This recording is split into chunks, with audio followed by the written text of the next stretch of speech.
It's official. I just can't be pleased, huh? I wish I could come in and say this game's a 10 out of 10. I wish I could say this is a masterpiece. I wish I could say this is one of the best games to come out in years. But in this case, it is not. Hogwarts did not meet none of my expectations. I mean, to be honest, I feel like I'm a boomer now. Like, nothing is good anymore, right? Like, I know I've been complaining about that a lot. Nothing's good. I wish I could say this game's good, man, but it's not. I didn't look at this game as a Harry Potter fan. No, especially I only watch a few movies. I was never a big Harry Potter fan, but I did play the previous games, and I didn't come in here thinking, oh, this is a Harry Potter game. I mean, if you're a Harry Potter fan, maybe that you like this game just because it's Harry Potter. It's a Harry Potter type game.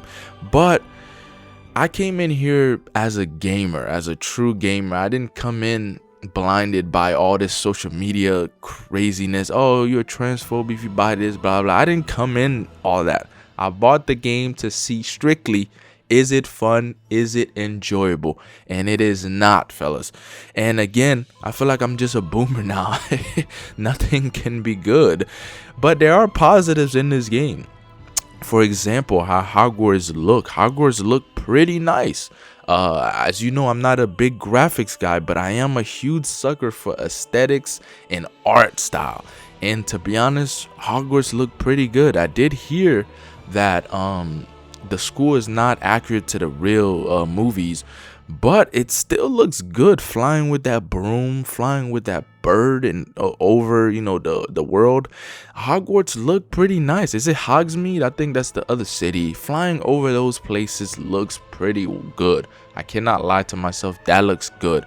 And another thing is that some of the characters keep their identity. Like the theme of the game stays. They didn't break my immersion by speaking with an American accent or speaking with some type of other accent, but they kept that same British mate type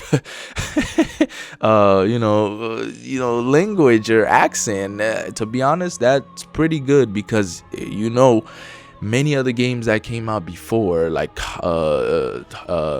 God of War Ragnarok, didn't keep the Greek mythology type accents, and they went on this American accent. They make jokes like Americans, and that breaks the immersion. That's just lying straight to your face, and clearly it's a laziness. I take it as lazy, because you can't just make it modernized. But I will say my immersion was broken though, because of the character I created. This is where it just got out of hand. If you watch my stream, you would see that my character had a 3-strand braid, and he had his eyebrows cut. And my god, dude, with a British accent, just some random black kid. Think of it this way: take a black kid from this era or this generation and just bring him back to the 1800s. Now, mind you, this game is supposed to be in the 1800s, and they allowed you to have braided hair with a nice fade. I mean, guys, is this not breaking your immersion? This is foolish. This is retarded at best, because why allow me to have my eyebrows cut in the 1800s? This is the 1800s. My character speaking to the other characters is so weird, because first of all, again, he's, as the kids would say, he's dripped out. Look at him. Look at my character. Look at his clothing. Look at his haircut. Nice fades. I mean, dude, this broke the whole immersion out of my character was out of it didn't fit in at all. The only thing that worked for my character is that he had a British accent. After that, everything else was gone. I mean, look at this. You can even have weave in this game. If you happen to make a black little girl, you can have weave in this game. Look at this. Even your male characters can have female hair in this game. You can make a trans character. And again, this is in the 1800s. I know we already get into the rant, but this is supposed to be set in the 1800s, and you can wear weave, yo. This is a weave. This is not real African American woman hair right there. This is a weave. I don't care what anybody say, that's a weave.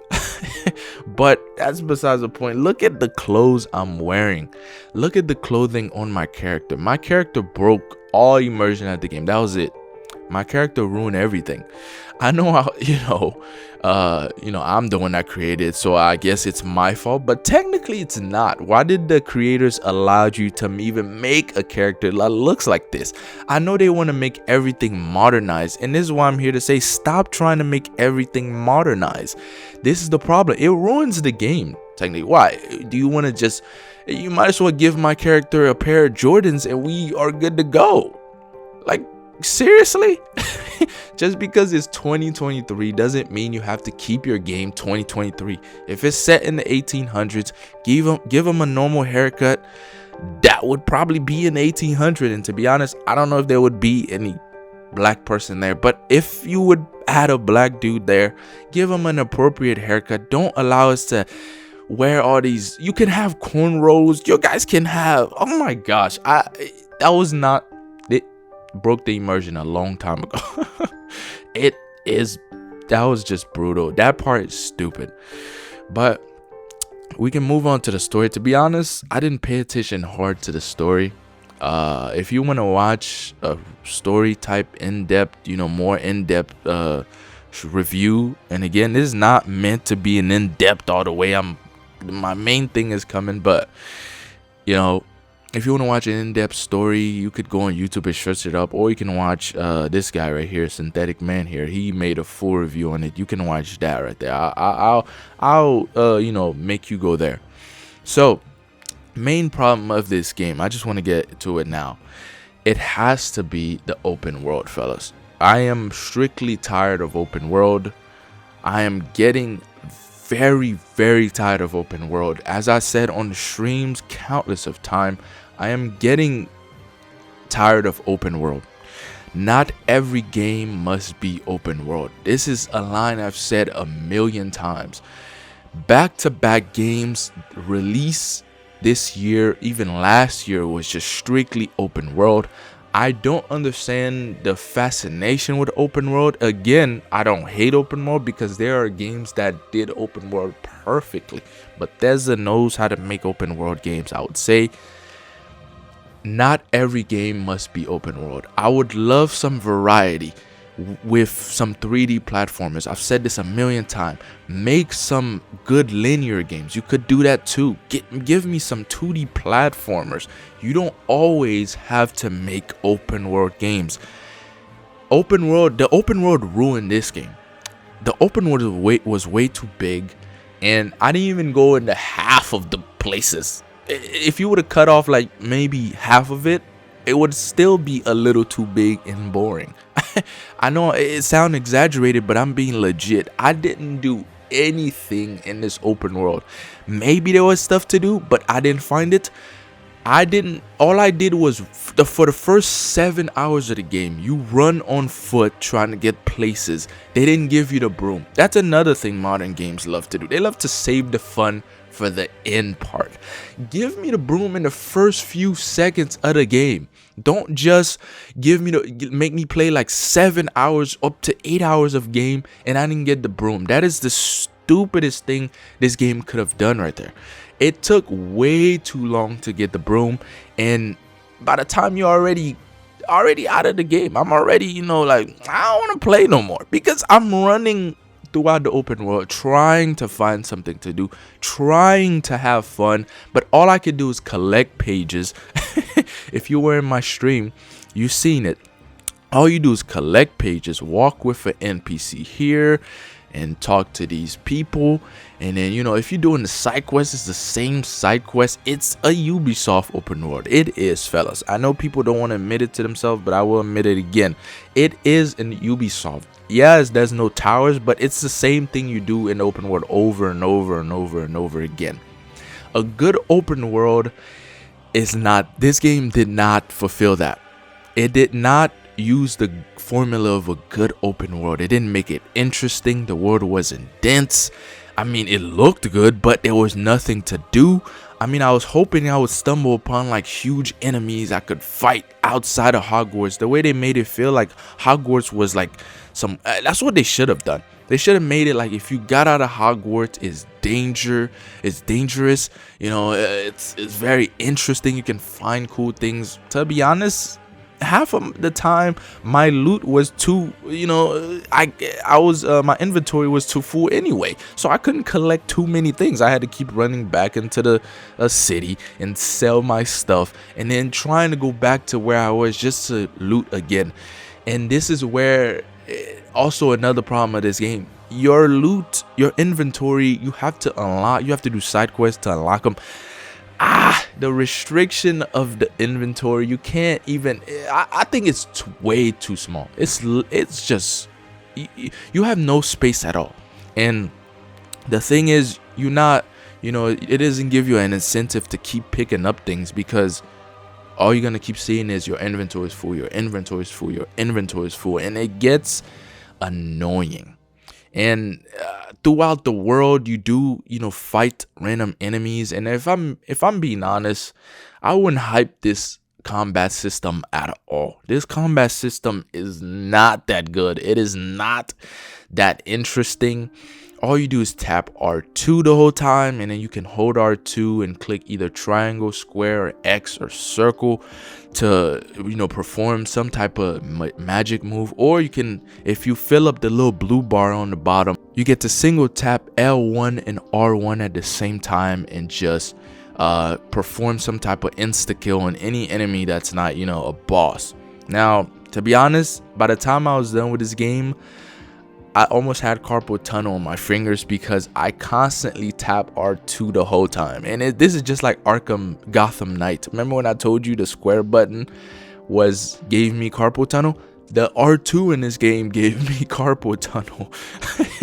It felt like I was getting arthritis because you constantly tap R2 the whole time. It's like a shooter. You constantly tap R2, and I'm not gonna lie, the one waving and the one fights are kind of cool. I'm gonna be honest. It looks pretty cool. Like when I was fighting some of the dwarfs, or dwarfs, you constantly tap R2. Everybody's throwing magic here and there. It's kind of cool. And that's the only thing I can give about the combat. But after that, I wouldn't overhype it. It's not that good. And that, that's all I gotta say about that. It's pretty mediocre at that. It's better than Saints Row, I would say that. Better than Gotham Knight, I would say that. And it looks better, but I'm not a big fan of tapping R2 the whole time and to wave wands everywhere. Again, that's me. But fellas, I think that's all I have for you. Would I recommend this game? If you're a Harry Potter fan, maybe wait on sale. I mean, I would never say purchase for $70, but that's all I had to rant about, man. The open world killed me. I dislike every game being open world. Stop making open world. Stop. Just stop making open world. For a minute, let us miss open worlds. You don't have to make open world constantly. Chill out on open, especially when these open world are boring, extremely boring. I'm not gonna hype this open world. It's not that good. It is boring. I literally going throughout the open world trying to, mess with NPCs. You can't even mess with NPCs. I was thinking this was gonna be like a bully type, since it's a school theme. You get to go to sleep or miss class if you want and sneak out of Hogwarts. That's what I'm thinking you could do this whole game, but no, the game drags you along. You can't do anything. You have to go to this quest here, and then it changed the time for you. You have to go to class. You have to learn these spells to move on to the next chapter. And it's like, bruh, let me have some type of player, choice. Even the dialogues, you can't be mean. I picked to be a witch, right? I think you still can't be mean. Whatever. Your choices are only usually like two choices. Either you try to get out of the task, but the person still, give you some type of incentive and you still do the task. You can't skip it. I mean, again, stop making open world games. I'm just gonna am I gonna play this new game, Atomic Heart? Probably not. I heard it's an open world. I'm not gonna play it. I don't see the reason to. I mean, it looks like some type of Wolfenstein Bioshock mix. I know I'm jumping subject, but it looks like another open world game. It looks like an open world game, but I don't think I'm gonna play it, man. The only games that might help me this year are probably Resident Evil 4 and the Silent Hill 2 remake. And it's sad that I have to be hyped for a remake. Even the Dead Space remake didn't hit me too well. It was still pretty fun the time I played it, though, I can't lie. But Dead Space can't be the only thing. Remakes can't be the only thing I'm hyped for. I know some people told me Stalker 2 coming out. They gave me some other games which I will try out. I mean, those are the only games that looks pretty good. But after that, the gaming release don't look too well, fellas. You guys let me know, though, if you played this game, maybe you had a different experience that I did. Let me know down in the comments.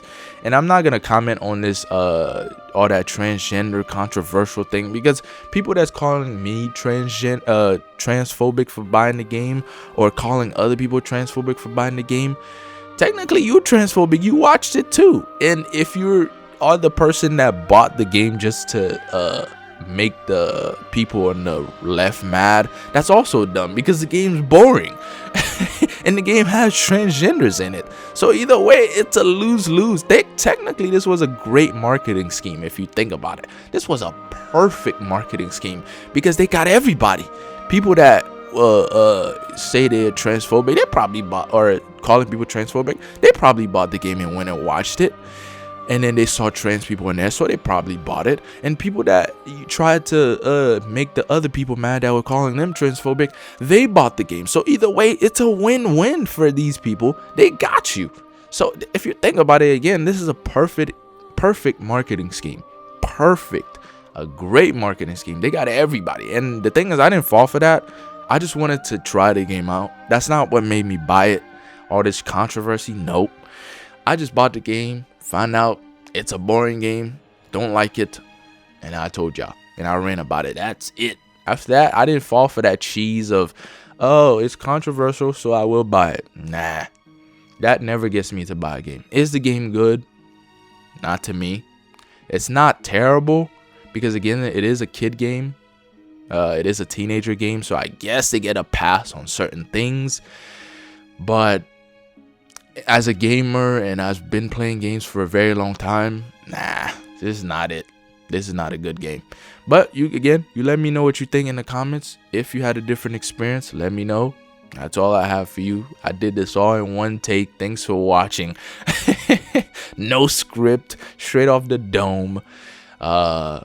You let me know what you think, though, man. If you like the video, go ahead and like the video, and blah blah blah. Comment down below what I missed. If you dislike, let me know what I said that was wrong. I mean, I know this might not do too well in view wise, but at least it's out now. I think I'm gonna go work on the Call of Duty video.